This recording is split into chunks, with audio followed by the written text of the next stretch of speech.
Hi hello everyone, welcome back to my simple and tasty recipe channel. ನಾನು ನಿಮ್ಮ ಪ್ರೀತಿ ಅಶ್ವಿನಿ ಮಂಜುನಾಥ್. ಹೇಗಿದ್ರೆ ಎಲ್ಲರೂ I hope ಚೆನ್ನಾಗಿದ್ದೀರಾ ಅಂತ ಭಾವಿಸ್ತಾ ಇದ್ದೀನಿ. ಇವತ್ತಿನ ವಿಡಿಯೋದಲ್ಲಿ ಮಕ್ಕಳಿಗೆ ಅಂತಾನೆ ಅಲ್ಲ, ದೊಡ್ಡವ್ರಿಗೂ ಕೂಡ ತಿನ್ಬೋದು ಹೆಲ್ದಿ ಗೋಧಿ ಹಿಟ್ಟಿನ ಪಾಸ್ತಾವನ್ನು ಮಾಡ್ತಾಯಿದ್ದೀನಿ. ಸೊ ಮಾಡೋದು ಹೇಗೆ ಅಂತ ತೋರಿಸ್ತಾ ಇದ್ದೀನಿ, ನೋಡ್ತಾ ಇರ್ಬೋದು. ನಾನು ಮೊದಲನೇದಾಗಿ ಉಳಿದಿರ್ತಕ್ಕಂತಹ ಚಪಾತಿ ಹಿಟ್ಟು, ಅಂದರೆ ಗೋಧಿ ಹಿಟ್ಟಲ್ಲಿ ಚಪಾತಿ ಮಾಡೋದಲ್ವ, ಸೊ ಅದಕ್ಕೋಸ್ಕರ ನಾವು ಉಳಿದಿರ್ತಕ್ಕಂಥ ಒಂದು 2-3 ಚಪಾತಿಗೆ ಅಷ್ಟು ಆಗುವಷ್ಟು ಹಿಟ್ಟನ್ನು ತೊಗೊಂಡಿದ್ದೀನಿ. ನಾನು ನೋಡ್ತಾ ಇರ್ಬೋದು.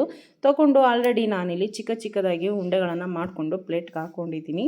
ಸೊ ಇದು ಸ್ವಲ್ಪ ರಿಸ್ಕ್ ಅನಿಸ್ಬೋದು, ಬಟ್ ಟೇಸ್ಟ್ ಮಾತ್ರ ಸೂಪರಾಗಿರುತ್ತೆ. ಹಾಗೆ ಆರೋಗ್ಯನೂ ಕೂಡ ತುಂಬಾ ಚೆನ್ನಾಗಿರುತ್ತೆ ಅಂತಲೇ ಹೇಳ್ಬೋದು. ಮಕ್ಕಳಿಗಂತೂ ಹೊರಗಡೆ ಪಾಸ್ತಾ ತಿನ್ನಿಸೋದಕ್ಕಿಂತ ಮನೆಯಲ್ಲಿ ಈ ರೀತಿ ಹೆಲ್ದಿ ಪಾಸ್ತಾ ಮಾಡಿಕೊಡೋದು ತುಂಬಾ ಒಳ್ಳೆಯದು ಅಂತ ಹೇಳ್ತಾ, ಮೊದಲನೇದಾಗಿ ನಾನಿಲ್ಲಿ ಪಾಸ್ತಾ ಶೇಪ್ ಕೊಡೋದಕ್ಕೆ ನಾನಿಲ್ಲೊಂದು 4 ಸ್ಪೂನನ್ನು ತೊಗೊಂಡು ಆಯಿಲ್ ಸ್ಪ್ರೆಡ್ ಮಾಡಿಕೊಂಡು ಸ್ವಲ್ಪ ಲೈಟಾಗಿ ಉಂಡೆಗಳನ್ನ ಎತ್ಕೊಂಡು ಪ್ರೆಸ್ ಮಾಡ್ಕೊಂಡಿದ್ದೀನಿ. ಪ್ರೆಸ್ ಮಾಡಿ ಸ್ವಲ್ಪ ಈ ರೀತಿಯಾಗಿ ಲೈಟಾಗಿ ಬಿಡಿಸ್ಕೊಂಡ್ರೆ ನೋಡಿ ಪಾಸ್ತಾದು ಶೇಪು ರೆಡಿ ಆಯಿತು. ಮತ್ತು ಪುನಃ ಇನ್ನೊಂದನ್ನು ತೋರಿಸ್ತಾ ಇದ್ದೀನಿ, ನೋಡ್ತಾ ಇರ್ಬೋದು.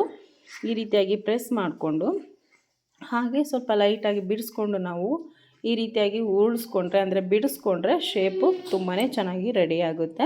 ಸೊ ನಾನು ಇದೇ ರೀತಿ ಎಲ್ಲವನ್ನು ಮಾಡ್ಕೊಳ್ತಾ ಇದ್ದೀನಿ. ನನಗೆ ನನ್ನ ಮಗ ಹೆಲ್ಪ್ ಮಾಡ್ತಾ ಇದ್ದಾನೆ, ನೋಡ್ತಾ ಇರ್ಬೋದು. ಉಂಡೆಗಳನ್ನು ಕಟ್ಕೊಡ್ತಾ ಇದ್ದಾನೆ. ಸೊ ಅವನಿಗೂ ಅಷ್ಟೇ, ಅವನಿಗೆ ಏನಾದರೂ ಬೇಕು ಅಂತ ಅಂದಾಗ ತುಂಬ ಹೆಲ್ಪ್ ಮಾಡ್ತಾನೆ, ಸಣ್ಣ ಪುಟ್ಟ. ಅಂದರೆ ನನ್ನ ಮಗನಿಗೆ ಇವಾಗ ಜಸ್ಟ್ 3 ಇಯರ್ಸ್ ಅಷ್ಟೇ. ಸೊ ಎಲ್ಲವನ್ನು ಇವಾಗ ರೆಡಿ ಇಟ್ಕೊಂಡು ಪ್ಲೇಟಲ್ಲೇ ಹಾಕ್ಕೊಂಡಿದ್ದೀನಿ.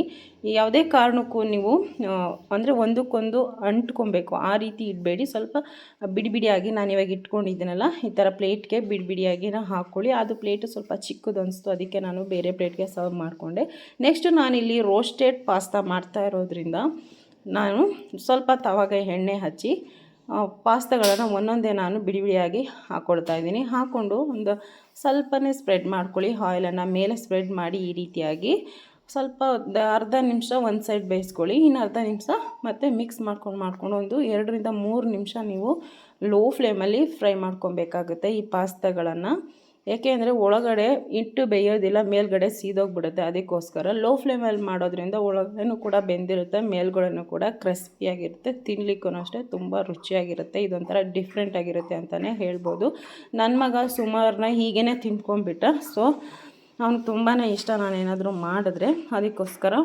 ನೆಕ್ಸ್ಟು ನೋಡ್ತಾ ಇರ್ಬೋದು, ಒಂದು ಕಡಾಯನ್ನು ಇಟ್ಕೊಂಡಿದ್ದೀನಿ ಪಾಸ್ತಾಗೆ ಒಗ್ಗರಣೆ ಹಾಕ್ಕೊಳ್ಳೋಕ್ಕೆ. 1-2 ಟೇಬಲ್ ಸ್ಪೂನ್ ಎಣ್ಣೆಯನ್ನು ಹಾಕ್ಕೊಂಡು ಒಂದು ಗೆಡ್ಡೆ ಬೆಳ್ಳುಳ್ಳಿಯನ್ನು ಕಟ್ ಮಾಡಿ ಸೇರಿಸ್ಕೊಳ್ತಾ ಇದ್ದೀನಿ. ಹಾಗೆ 1-2 ಮೀಡಿಯಮ್ ಸೈಜ್ ಈರುಳ್ಳಿಯನ್ನು ಕೂಡ ಸಣ್ಣದಾಗಿ ಹಚ್ಚಿ ಹಾಕ್ಕೊಳ್ತಾ ಇದ್ದೀನಿ, ನೋಡ್ತಾ ಇರ್ಬೋದು. ಹಾಗೆ ಒಂದು ಟೊಮೆಟೊ ಕೂಡ ಸೇರಿಸ್ಕೊಳ್ತಾ ಇದ್ದೀನಿ. ಟೊಮೆಟೊ ಕಂಪ್ಲೀಟಾಗಿ ಸಾಫ್ಟ್ ಆಗೋವರೆಗೂ ನಾವು ಫ್ರೈ ಮಾಡ್ಕೊಬೇಕಾಗುತ್ತೆ. ತದನಂತರ ನಾನಿಲ್ಲಿ ಕ್ಯಾರೆಟ್ ಮತ್ತು ಕ್ಯಾಪ್ಸಿಕಮ್ ಹಾಕ್ಕೊಳ್ತಾ ಇದ್ದೀನಿ. ನಿಮಗೆ ಇಷ್ಟ ಇದ್ದರೆ ಹಾಕ್ಕೊಬೋದು, ಇಲ್ಲಾಂದರೆ ಸ್ಕಿಪ್ ಕೂಡ ಮಾಡ್ಕೊಬೋದು. ಹಾಗೆ ಸ್ವಲ್ಪ ಒಂದು ಅರ್ಧ ಟೀ ಸ್ಪೂನಷ್ಟು ಪೆಪ್ಪರ್ ಪೌಡರ್, ಹಾಗೆ ಅರ್ಧ ಟೀ ಸ್ಪೂನಷ್ಟು ಗರಂ ಮಸಾಲ ಸೇರಿಸ್ಕೊಳ್ತಾ ಇದ್ದೀನಿ. ತದನಂತರ ರುಚಿಗೆ ತಕ್ಕಷ್ಟು ಪುಡಿ ಉಪ್ಪನ್ನು ಬಳಸ್ಕೊಂಡು ಇದನ್ನು ಚೆನ್ನಾಗಿ ರೋಸ್ಟ್ ಮಾಡ್ಕೊಬೇಕಾಗುತ್ತೆ. ಅಂದರೆ ನಾವು ಹಾಕ್ಕೊಂಡಿರೋ ತರಕಾರಿ ಸಾಫ್ಟ್ ಆಗಬೇಕು, ಅಲ್ಲಿ ತನಕ ರೋಸ್ಟ್ ಮಾಡ್ಕೊಬೇಕು. ನಾನಿವಾಗ ಟೊಮೆಟೊ ಕೆಚಪ್ ಹಾಕ್ತಾಯಿದ್ದೀನಿ, ಒಂದು ಅರ್ಧ ಟೀ ಸ್ಪೂನಷ್ಟು ರೆಡ್ ಚಿಲ್ಲಿ ಸಾಸನ್ನು ಹಾಕ್ತಾಯಿದ್ದೀನಿ. ನಿಮಗೆ ಇಲ್ಲ ಅಂತ ಹೇಳಿದ್ರೆ ನೀವು ಚಿಲ್ಲಿ ಪೌಡರ್ ಕೂಡ ಹಾಕ್ಕೊಬೋದು. ಸೊ ನೆಕ್ಸ್ಟು ಇದೆಲ್ಲ ಚೆನ್ನಾಗಿ ಫ್ರೈ ಆಗಿದೆ. ನಾವಿಲ್ಲಿ ಅಂದರೆ ರೋಸ್ಟ್ ಮಾಡಿ ಇಟ್ಕೊಂಡಿರುವಂತಹ ಪಾಸ್ತಾನ ಸೇರಿಸ್ತಾ ಇದ್ದೀನಿ, ನೋಡ್ತಾ ಇರ್ಬೋದು. ಇದನ್ನು ಚೆನ್ನಾಗಿ ಸೇರಿಸ್ಕೊಬೇಕು, ಅಂದರೆ ಚೆನ್ನಾಗಿ ಫ್ರೈ ಮಾಡಿ ಮಿಕ್ಸ್ ಮಾಡ್ಕೊಬೇಕಾಗುತ್ತೆ. 1 ಅಥವಾ 2 ನಿಮಿಷ ಲೋ ಫ್ಲೇಮನ್ನೇ ಫ್ರೈ ಮಾಡ್ಕೊಂಡಿದ್ದೀನಿ, ನೋಡ್ತಾ ಇರ್ಬೋದು. ಶೈನಿಂಗ್ ಕೂಡ ಚೆನ್ನಾಗಿದೆ, ಹಾಗೆ ತಿನ್ನಲಿಕ್ಕೂ ಟೇಸ್ಟ್ ಕೂಡ ಸೂಪರಾಗಿದೆ ಅಂತಲೇ ಹೇಳ್ಬೋದು. ನನ್ನ ಮಕ್ಳಿಗಂತೂ ಇಬ್ಬರಿಗೆ ಅಂತ ಹೇಳಿ ಮಾಡಿದ್ದು. ಸೊ ಟೇಸ್ಟ್ ನೋಡಿ ನಾನು ಸ್ವಲ್ಪ ತಿಂದೆ, ಸಖತ್ತಾಗಿತ್ತು.